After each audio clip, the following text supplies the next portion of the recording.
हल्द्वानी के बनभूलपुरा प्रकरण को लेकर जहां एक तरफ नेता प्रतिपक्ष यशपाल आर्य ने राज्य सरकार पर पैरवी ठीक से न करने और पक्षपात करने के आरोप लगाए हैं, तो वहीं केंद्रीय रक्षा राज्य मंत्री ने कहा कि सभी अपने लोग हैं और उनके लिए सरकार कोई विकल्प जरूर निकालेगी। उन्होंने कहा कि कोर्ट का निर्णय सभी को मानना होता है, इस पर कोई कुछ भी नहीं कर सकता। माननीय उच्च न्यायालय का जो निर्णय आया है और उसके सरकार की भूमिका भी साफ दिख रही है। सरकार ने कोई पैरवी ही नहीं की।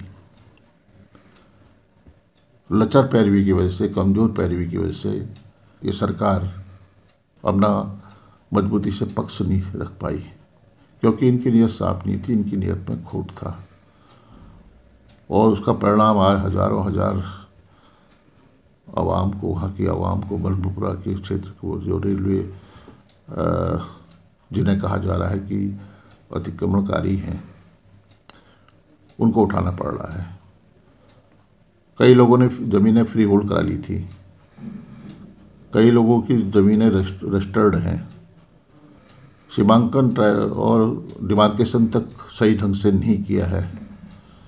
कहीं पर राजस्व भूमि है और राजस्व भूमि भी होने के बावजूद भी सरकार, स्टेट गवर्नमेंट, राज्य सरकार क्लेम नहीं कर रही है, अपना दावा पेश नहीं कर रही है।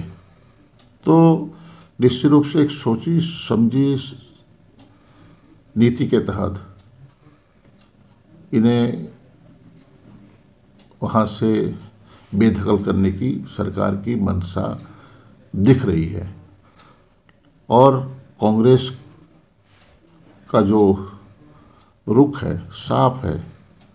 हम उन बाशिंदों के साथ हैं जिनके साथ न कहीं अन्याय हो रहा है। सरकार उनको इन प्रकार बाहर करना चाहती है, बेदखल करना चाहती है।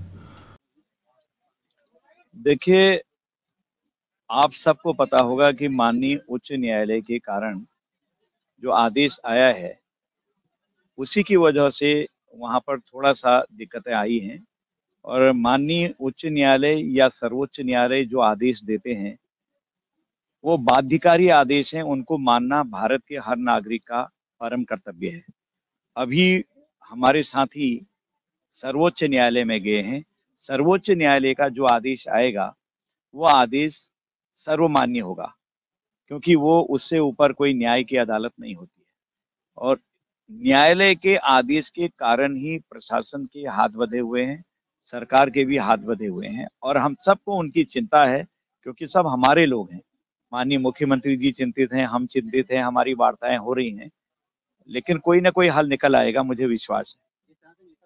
हल्द्वानी के बनभूलपुरा प्रकरण को लेकर जमीयत ए उलेमा हिंद का प्रतिनिधिमंडल हल्द्वानी पहुंचा, जहां उन्होंने प्रभावित क्षेत्र का दौरा कर एसडीएम हल्द्वानी मनीष कुमार सिंह को देश के राष्ट्रपति के नाम ज्ञापन सौंपा। उन्होंने इस पूरे मामले में राष्ट्रपति से हस्तक्षेप करने की मांग की। जमीयत ए उलेमा हिंद के मौलाना सैयद मोहम्मद कब और जिला अध्यक्ष मौलाना मुकीम का कहना है कि यहाँ की आवाम हाईकोर्ट के आदेश के बाद काफी परेशान है। ऐसे में सरकार को इन लोगों के लिए कुछ करना चाहिए। जमीयत उलमा का तो पहले ही दिन से इस सिलसिले में समर्थन है, कोशिश है। जमीयत उलमा की जो लोकल बॉडी और लोकल टीम है वो पहले दिन से इस मामले पर निकल रही है और हर मुमकिन कोशिश की जा रही है कि जो मुतासिरा और प्रभावित इलाके हैं उनकी भरपूर मदद की जाएगी। इस सिलसिले में जो नेशनल बॉडी है हज़रत मौलाना सैयद अरशद मदनी जो इस जमात के राष्ट्रीय अध्यक्ष हैं, उनसे बराबर रब्ता है और जमीयत उलमा सुप्रीम कोर्ट जा रही है। न्याय की हर उस दरवाजे पर जाएगी जहाँ से हम प्रभावित लोगों को, मुतासिर लोगों को यकीन दहानी के साथ इसके साथ आ रहे हैं कि हमें कामयाबी मिलेगी। ठीक, मैं यही कहूँगा कि अब चूँकि मसला सब जुडिस्ट है और सुप्रीम कोर्ट में कई पक्ष जा चुके हैं, मैं समझता हूँ कि सुप्रीम कोर्ट न्याय करेगा। और चूँकि मैंने जो आज महसूस किया है यहाँ का जो लोकल लोगों से बातचीत के बाद कि अब तक का जो निर्णय आया है उसके अंदर खुद बहुत कंट्रोवर्सी है। कुछ एरिया वहाँ पर ऐसा है जिसकी बोली लगाई गई है जो लीज पर है, तो आप किस तरीके से 4000 घरों को ये कह सकते हो कि ये अवैध हैं और आप इनको तोड़ सकते हो? गांधी और आज़ाद के देश में इस घोर अन्याय को एक्सेप्ट नहीं किया। सरकार से क्या मांग करते हैं? मैं केंद्र सरकार से मांग करूंगा ना। अब तो बॉल जो है वो केंद्र सरकार के पाले में, स्टेट का विषय ही नहीं है, ये रेलवे का विषय। संगठनों ने आज ज्ञापन दिया है महामहिम राष्ट्रपति महोदय के नाम पर और माननीय मुख्यमंत्री जी के नाम पर, और ज्ञापन के माध्यम से जो माननीय उच्च न्यायालय का आदेश है उसके तहत जो अतिक्रमण हटाने की कार्रवाई की जानी है उसमें विस्थापन की और कुछ अन्य मांगों को इंगित किया गया है। मेरे द्वारा ज्ञापन उचित माध्यम से संबंधित महामहिम को भेज दिया जाएगा। पौड़ी जनपद के पेडल से उपट्टी के निसरी गांव में कुछ शरारती तत्वों के द्वारा एक युवक पर जानलेवा हमला किया गया, जिसमें युवक को गंभीर चोटें आई हैं। ग्रामीणों ने लहूलुहान हालत में युवक को पौड़ी जिला अस्पताल में भर्ती करवाया। युवक की हालत को देखकर उसे श्रीनगर मेडिकल कॉलेज रेफर कर दिया गया, जहां डॉक्टरों की निगरानी में युवक का इलाज किया जा रहा है। वहीं पूरे मामले में पटवारी चौकी के द्वारा 6 लोगों के खिलाफ मारपीट, जान से मारने का मामला पंजीकृत किया गया है। आरोप है कि हमला करने वाले युवक पौड़ी विधायक के समर्थक हैं। पूरे मामले में डीएम पौड़ी ने बताया कि मारपीट के मामले में कार्रवाई जारी है। जरूरत पड़ने पर राजस्व पुलिस के अलावा रेगुलर पुलिस की भी सहायता ली जाएगी। और ये इस भाई ने बोला मेरे लिए कि वहाँ चलते हैं, थोड़ा उससे मुलाकात हो जाएगी और फिर जो है कि उससे पूछ लेते क्या है क्या नहीं है। और उन्होंने जो है कि उन्होंने सोचा कि हमको मारने के लिए आ रखे हैं।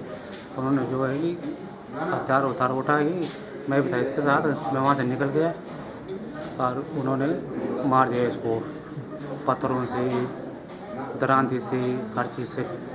तो जानलेवा हमला कह सकते हैं? बिल्कुल 3 वो मारे के उस पे सर पे 3 जगह। और एक लड़का था जिसकी अभी 1 महीने पहले फादर की अभी डेथ हुई है, परी नाम है शायद उस लड़के का। तो हमने सोचा चलो हालचाल भी पूछ लेते हैं। वहाँ पे उससे बातचीत कर रहे थे, हालचाल पूछ रहे थे। इतने में एक दूसरा लड़का आता है जो थोड़ा सा ड्रिंक कर रखा था और वो वहाँ पे आके खड़ा हो जाता है। तो वो कुछ गलत तरीके से बात करने लगता है कि इतने रात में तुम यहाँ कैसे है। मैंने कहा ये तो हमारा ही गाँव है, हम कहीं भी जा सकते हैं, किसी दूसरे गाँव में थोड़ी ना रखेंगे। कहा सुनी हुई, उसने मेरा कॉलर पकड़ा, मैंने भी उसका कॉलर पकड़ा था। बाकी उन्होंने इतने में वो 3-4 आ गए तो उन्होंने मुझे एकदम से पकड़ के नीचे गिरा दिया और मारने लगे। पीछे से किसी ने मेरे पे किसी चीज़ से वार किया पहले। अब मुझे समझ में नहीं आया ये किस चीज़ से वार, पर बहुत धारदार था और उसका लगते ही मैं नीचे और एकदम से नीचे सर के बल ऐसे गिर गया था। और 2-3 बार मेरे सर पे उसी चीज़ से शायद वो दोबारा वार किया गया और 5-6 लड़के मिलके मुझे मार भी रहे थे, लात से घूंसे से मार रहे थे। संबंध में जो प्रकरण मारपीट का जो प्रकरण हमारे संज्ञान में आया, उसमें जो भी आवश्यक विधिक कार्रवाई की जानी है और रेवेन्यू पुलिस के माध्यम से, और आवश्यकता पड़ी तो रेगुलर पुलिस के माध्यम से भी की जाएगी। पिथौरागढ़ जिले के देवलथल तहसील में इन दिनों मेजर उत्तम सिंह क्षेत्रीय पुस्तकालय में शीतकालीन छुट्टी में बच्चों को अध्ययन करवाया जा रहा है। पुस्तकालय में नन्हे बच्चों से लेकर हर वर्ग के लोग समय समय पर अध्ययन करने के लिए आते हैं।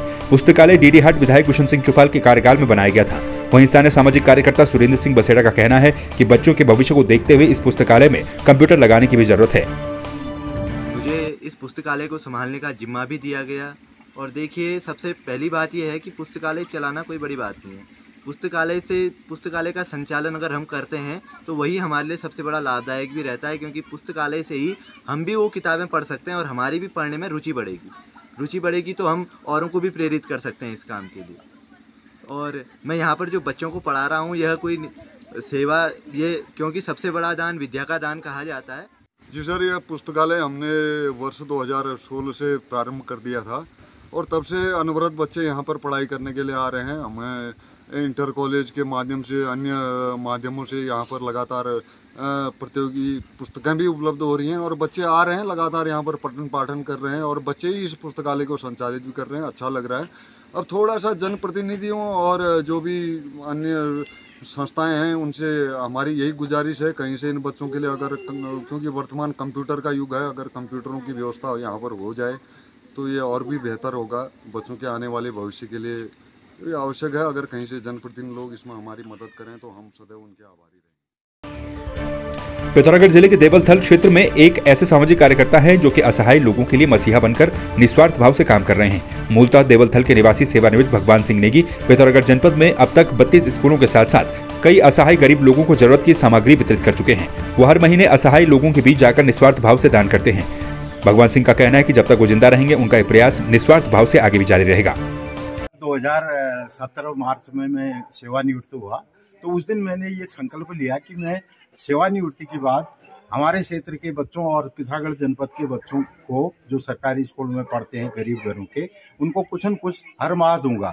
तो इस संकल्प को लेते हुए मैं कम से कम 32 विद्यालयों में, पिथौरागढ़ जनपद के 32 विद्यालयों में आज तक ये सेवा दे चुका हूँ और आगे को भी मेरा प्रयास जारी रहेगा। भगवान करे जब तक मैं जिंदा रहूँगा, मैंने ये संकल्प लिया है कि हर माह मैं बच्चों को दूंगा।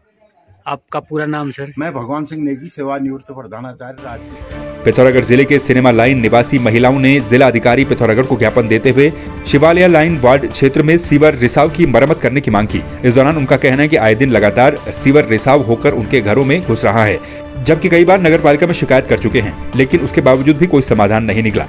इस दौरान शिवालय क्षेत्र की महिलाओं ने उग्र आंदोलन की भी चेतावनी दी।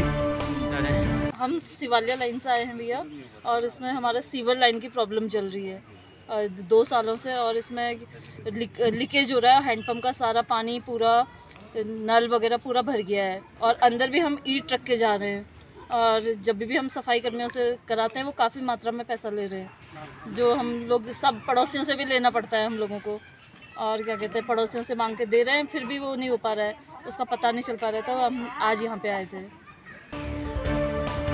मसूरी शहीद स्थल को बचाने के लिए राज्य आंदोलनकारी प्रदीप भंडारी, ललित मोहन काला और उत्तराखंड भैरव सेना के प्रदेश अध्यक्ष संदीप खत्री ने शहीद स्थल पर पत्रकार वार्ता कर यहां पर बनाए जाने वाले होटल रेस्टोरेंट का विरोध किया है और चेतावनी दी है कि यदि 26 जनवरी तक इस निर्माण को ध्वस्त नहीं किया गया तो उग्र आंदोलन किया जाएगा। शहीद स्थल पर आयोजित पत्रकार वार्ता में राज्य आंदोलनकारी प्रदीप भंडारी ने कहा कि शहीद स्थल राज्य आंदोलन का मंदिर है, जहां पर राज्य आंदोलन के दौरान 6 लोगों ने शहादत दी थी, लेकिन नगर पालिका और कुछ लोग यहाँ पर होटल बना रहे हैं। मसूरी का शहीद स्थल है, ये हमारे राज्य का एक मंदिर है जहाँ पर 6 लोग शहीद हुए हैं इस उत्तराखंड राज्य को बनाने के लिए, और आज इसकी जो गरिमा है और जो इसका सुंदरता है उसको नष्ट करने की कोशिश की जा रही है।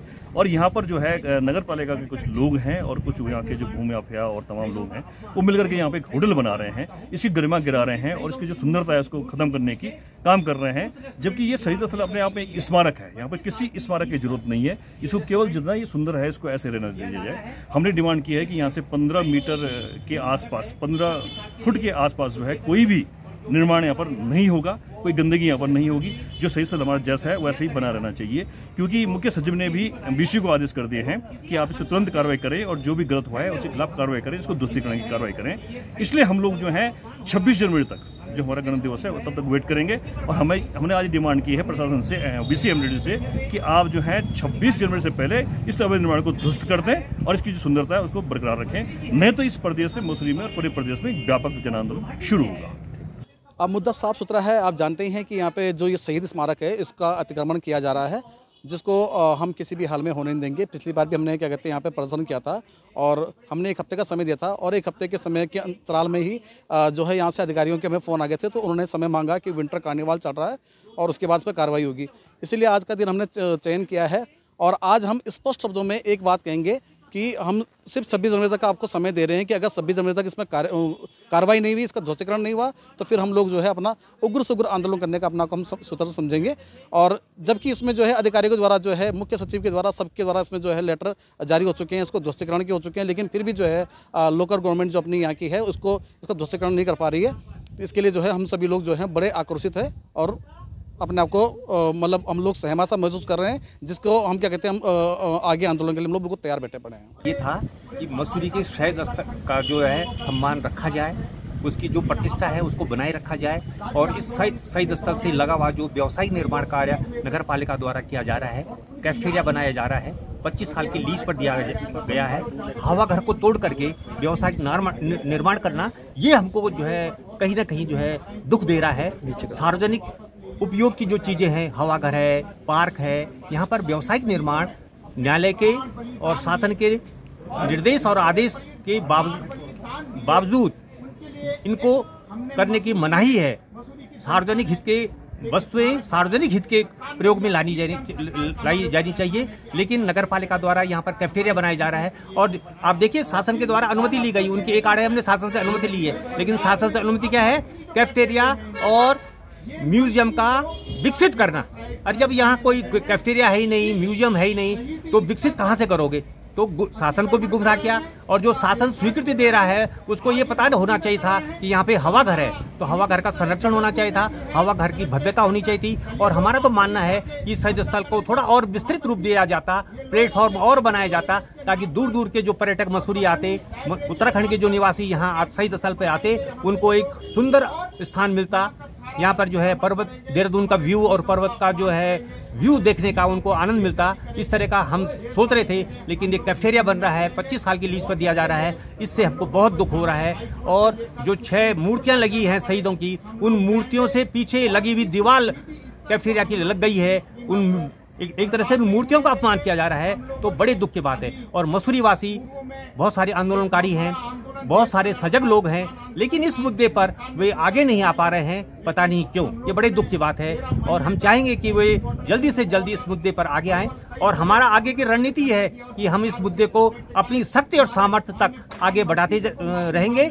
न्यायालय की शरण में जाना पड़ेगा तो न्यायालय की शरण में जाएंगे। देहरादून पुलिस ने 12 घंटे के अंदर ही रायपुर थाना क्षेत्र में हुई चोरी का खुलासा कर दिया। सीसीटीवी के अवलोकन और मुखबिर तंत्र को सक्रिय करते हुए पुलिस ने 2 लोगों को 100% चोरी किए गए सामान के साथ रंगे हाथों गिरफ्तार कर लिया। लगभग 3 लाख के जेवरात सहित 1.5 लाख रुपए के कैश इन दोनों अभियुक्तों से पुलिस ने बरामद किए हैं। चौंकाने वाली बात यह भी है कि दोनों अभियुक्तों में से एक नाबालिग भी है। पूछताछ में अभियुक्तों के द्वारा बताया गया कि दोनों ही नशे के आदी हैं, जिसकी वजह से मौका देकर इन लोगों ने चोरी की घटना को अंजाम दिया। थाना रायपुर में जो कंप्लेनेंट है उनके द्वारा बताया गया था कि वो अपने जो है नजीबाबाद गए हुए थे और पीछे से जो उनके घर में चोरी हुई थी, ताला तोड़ करके अलमारी से उनका लगभग 3 लाख की ज्वेलरी और 1.5 लाख का कैश जो है चोरी कर लिया गया था। इस आधार पर हमारे थाने में मुकदमा पंजीकृत किया। जो अलग अलग हमारी टीमें गठित हुई, जिन्होंने सीसीटीवी फुटेज और पुराने चोरों का वेरिफिकेशन, इसके अलावा जो नशे में लिप्त लोग हैं उनका वेरिफिकेशन करते हुए जो 2 लोग शॉर्टलिस्ट किए, उनको जो हमने पूछताछ करके और उनके मूवमेंट के आधार पर उनकी गिरफ्तारी की है और उनसे जो है घटना में जो इनके द्वारा चुराई गई पूरी संपत्ति है वो जब्त कर ले जो है मिली है हमें। इसमें जो है 3 लाख की ज्वेलरी और 1,54,000 का कैश हमारे द्वारा बरामद किया गया है। जो मुलजिम है ये राम संजय कुमार है, जो कि वहीं का रहने वाला है और नशे का आदी है। इसके द्वारा एक नाबालिग के साथ मिल करके इस घटना को अंजाम दिया गया। जो रायपुर पुलिस है, रायपुर थाने की टीम द्वारा जो है इनकी अरेस्टिंग की गई है। पिथौरागढ़ जिले के देवलथल क्षेत्र का तहसील भवन जर्जर हालत में है। यहाँ पर तहसील कर्मचारी जान जोखिम में डालकर कार्य करने को मजबूर हैं। वर्तमान में देवलथल तहसील भवन की हालत बहुत ज्यादा दयनीय हो चुकी है। यहाँ पर कभी भी कोई बड़ी घटना घट सकती है, क्योंकि तहसील भवन की छत पूरी तरह से क्षतिग्रस्त हो चुकी है। साथ ही भवन परिसर में बिजली के तार भी दीवारों में लटके पड़े हैं और तहसील भवन का फर्श भी पूर्ण रूप से उखड़ा हुआ है, जिसकी सुध लेने वाला कोई नहीं। सर, वास्तव में इस भवन की बड़ी अवस्था, जीर्ण शीर्ण अवस्था में ये भवन पहुंच चुका है। ये जिला पंचायत पिथौरागढ़ का डाक बंगला है ये। तो उनके द्वारा यहाँ पर अंग्रेजों के द्वारा स्थापित 150-200 साल पहले का बंगला अभी भी यथावत है, जबकि ये बिल्डिंग हाल में ही बनी हुई है और वर्तमान में इसमें तहसील कार्यालय चल रहा है। लेकिन इस भवन की स्थिति इतनी जर्जर हो चुकी है कि कर्मचारी इसको लेकर संशय की स्थिति में रहते हैं कि कभी भी कुछ भी गिर सकता है। कर्मचारी कभी कंप्यूटर इस कोने में ले जाते हैं, कभी उस कोने में ले जाते हैं। जिला पंचायत के प्रतिनिधियों से हमने कई बार निवेदन भी कर दिया है कि आप आएँ, कुछ व्यवस्थाएं करें करके।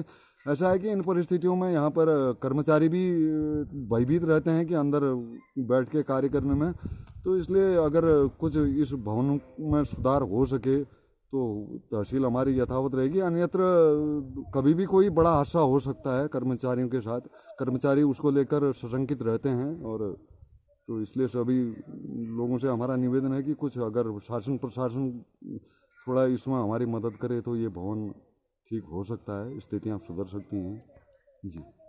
राष्ट्रीय मानवाधिकार आयोग के संयुक्त सचिव पंकज शर्मा ने वर्तमान में क्षेत्र में चल रही जल जीवन योजना को लेकर बड़े सवाल खड़े किए हैं। पंकज शर्मा ने बताया कि मानकों के अनुसार यहां पर कोई भी कार्य नहीं किया जा रहा है, सिर्फ खाना पूर्ति के लिए योजना बनाई जा रही है। घरों में नलों को खड़ा कर दिया गया है, लेकिन पानी नहीं आ रहा है, जिसको लेकर नाराजगी जताई गई है और शीघ्र ही इस योजना में हो रही गड़बड़ी को सीएम पुष्कर सिंह धामी के सामने रखने की बात भी कही है।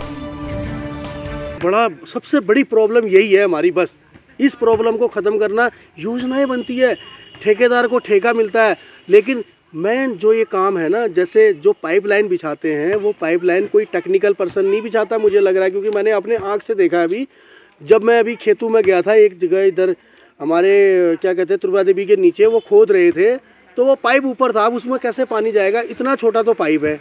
अब ये पता करना पड़ेगा पाइप कितना बड़ा था, अलाउड था। इतना छोटा सा पाइप है और वो पाइप भी ऊपर था एक तरफ से एक नीचे, तो कैसे पानी जाएगा? इसका मतलब वो जो काम कराया किसी जेई साहब के कहने पे नहीं कराया, किसी टेक्निकल पर्सन के सामने नहीं कराया। वो काम पर्सनली इन्होंने, या तो कोई नेपाली होगा जिसने मतलब गाड़ी चलाई, खोदा, डाला, पाइप चल दिया, ना कोई ठेकेदार वहाँ पे खड़ा होगा। बस यही कमी है, इस कमी को सही करना हमारा कर्तव्य है।